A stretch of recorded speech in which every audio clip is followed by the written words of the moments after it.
آقا علیہ السلام سے پوچھا صحابہ کرام، آقا کن کی کمپنی میں بیٹھنا اچھا ہے؟ کیا کن لوگوں کی کمپنی میں بیٹھنا، کن کی مجلس میں بیٹھنا اچھا ہے؟ آقا علیہ السلام نے فرمایا 3 قسموں کے لوگوں کی مجلس میں بیٹھنا صحیح ہے، وہ اچھے جلیس ہیں، اچھے۔ ایک، جن کو دیکھو تو اللہ یاد آ جائے، جن کو دیکھو تو اللہ یاد آ جائے، ایک۔ دوسرا، ان کی باتیں اور ان کا کلام سنو تو علم و حکمت کا اضافہ ہو، ان کا کلام سنو، باتیں سنو تو علم اور حکمت کا اضافہ ہو۔ تیسرا، ان کے عمل دیکھو تو آخرت کی رغبت پیدا ہو۔ بس یہ معیار ہے۔ صحبت ان کی رکھو، کام کاج سب سے رکھیں، کام کاج معاملات سب سے رکھیں، مگر صحبت اور مجالست ان کی رکھیں یا ایسا بندہ یا ایسے لوگ جن کو دیکھنے سے اللہ یاد آئے، یا ان کے اعمال کو دیکھنے سے آخرت کی رغبت پیدا ہو، یا ان کی گفتگو سننے سے علم اور حکمت میں اضافہ ہو۔ جس مجلس میں یہ تینوں نہیں ہیں اس مجلس میں نہ بیٹھے، یہ ہے سارا گر۔ تھوڑا سا محنت کر کر کے اتنی کمائی کی ہوگی تو ایک مجلس ساری کمائی کو برباد کر دیتی، تو ساری زندگی آپ اتنا چلے نہیں تھے جتنا پیچھے چلے جاتے ہیں، وہیں کے وہیں کھڑے رہتے ہیں۔ یہ ہے اصل پرابلم۔ آپس میں جب بیٹھتے ہیں تو غیبت کرتے ہیں۔ کمزوریاں کس میں نہیں ہیں؟ تو جس مجلس میں لوگوں کی، مجلس سے میری مراد 8-10 بندوں کا اکٹھ نہیں ہے، 1 to 1 بھی مجلس ہے، ایک بندہ اور دوسرا بیٹھے ہیں یہ بھی مجلس ہے، 1 to 1 بیٹھے ہیں یہ بھی بیٹے مجلس ہے۔ تو جس مجلس میں یا مجالسہ میں یا جس مصاحبہ میں، صحبت میں، کمپنی میں غیبت ہو، کبھی نہ بیٹھے۔ جب آپ غیبت والی مجلس میں نہیں بیٹھنے کو اجازت، تو خود غیبت کر سکتے ہیں پھر؟ بولیے، نہ آپ کے کان پہ پڑے نہ آپ کی زبان پر آئے۔ جس میں چغلی ہو نہ بیٹھے، جھگڑا مت کریں، وہاں فساد کی کوئی ضرورت نہیں، اٹھ کے چلے آئیں۔ جس میں دنیا پرستی کی لغو گفتگو ہو، لغو بے مقصد گفتگو دلوں کو مردہ کرتی ہے، لغو گفتگو ہو نہ بیٹھیں۔ جس میں شر کی بات ہو نہ بیٹھیں،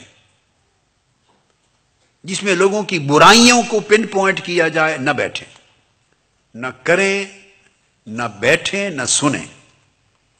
یہ ساری چیزیں آپ کے دلوں کو مردہ کرے گی، آپ کو پتہ ہی نہیں چلے گا، تو دل مردہ ہوتے جا رہے ہیں۔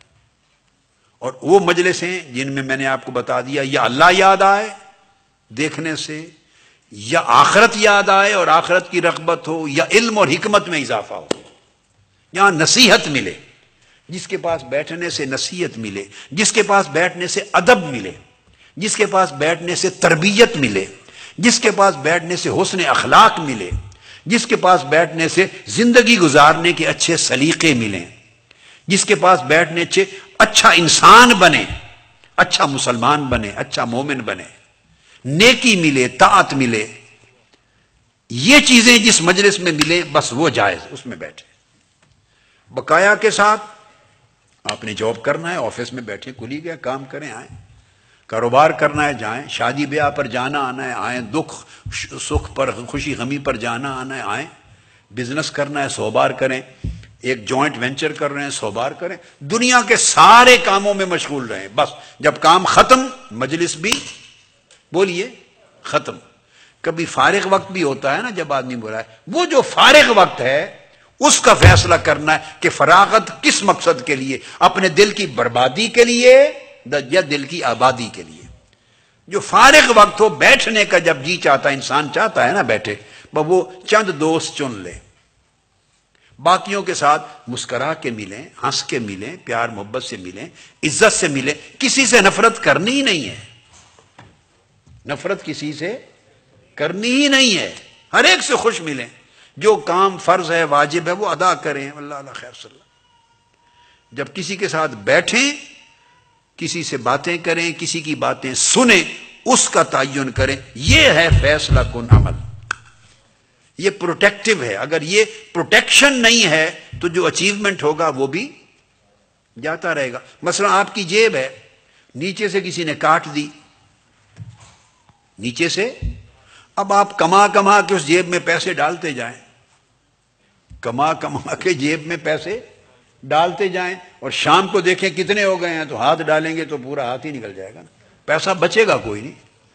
یہ اسی طرح ہے، ہم نیکیاں کر کر کے عبادت بھی کی، اطاعت بھی کی، کیمپ بھی کیے، ادارے بھی بنائے، مسجدیں بھی بنائیں، یہ کام بھی کیے، سارے حج بھی کیے، عمرے کیے، جمع کرتے جائیں، اور جیب ایسی میں ڈالتے گئے جو کٹی ہوئی ہے نیچے سے.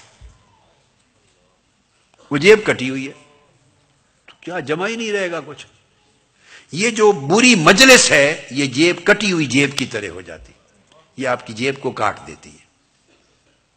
اس لیے اللہ پاک نے فرمایا اعوذ باللہ من الشیطان الرجیم اہدنا الصراط المستقیم صراط الذین انعمت علیہم.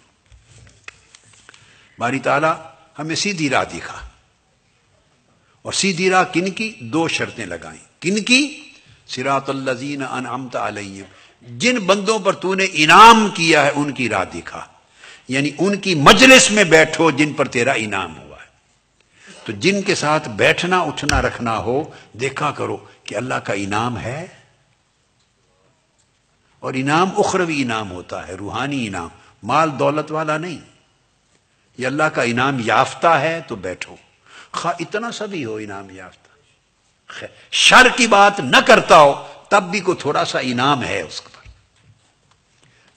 اور ساتھ فرمایا غیر المغضوب علیہم ولا الضالین. مگر انعام یافتہ بندوں کے پاس بیٹھنے کا فائدہ نہیں.